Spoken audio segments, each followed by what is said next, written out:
hello सार বাইদেউসকল আপোনালোকৰ কাৰণে কেইটামান সোশ্যাল সায়েন্সৰ ইম্পৰ্টেন্ট কোৱেশ্চন লৈ আইছো কোৱেশ্চন কেইটা ভালকৈ চাই যাব তো প্ৰথম কোৱেশ্চনটো হল আমসকলে কোন ঠাইত তেওঁলোকৰ ৰাজধানী স্থাপন কৰিছিল তো ইয়াৰ উত্তৰটো হ'ব ৰংপুৰ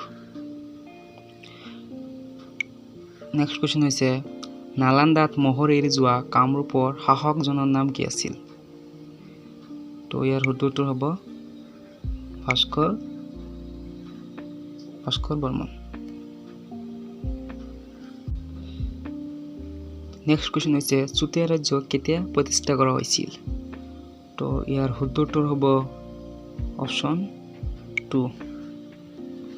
1686 চনত নেক্সট কোৱেশ্চন হৈছে কামৰূপৰ ৰাজস্বই শাসন কৰা প্ৰথম ৰজাৰ নাম কি আছিল তো ইয়াৰ উত্তৰটো হ'ব অপচন 3 পুষ্প বৰ্মন নেক্সট কোৱেশ্চন হৈছে অশ্বমেধ যজ্ঞ কৰা অসমৰ প্ৰথম ৰজাজন কোন আছিল ইয়াৰ উত্তৰটো হ'ব option 3 Mahendra Barman next question হৈছে কাৰ শাসনকালত হিউৱেনচাঙে কামৰূপ ভ্ৰমণ কৰিছিল ইয়াৰ শুদ্ধ উত্তৰ হ'ব আপোনালোকে সকলোৱে জানে ভাস্কৰ বৰ্মনে উত্তৰ হ'ব অপচন নম্বৰ 2 ভাস্কৰ বৰ্মন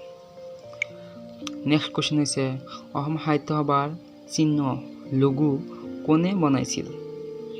তো ইয়াৰ উত্তৰটো হ'ব Jugal Das option is the correct answer next question হৈছে হিউৱেনচাঙে 640 খ্ৰীষ্টাব্দত অসম ভ্ৰমণ কৰিছিল সেই সময়ত কামৰূপৰ ৰজা কোন আছিল তো ইয়াৰ উত্তৰটো হ'ব অপচন 2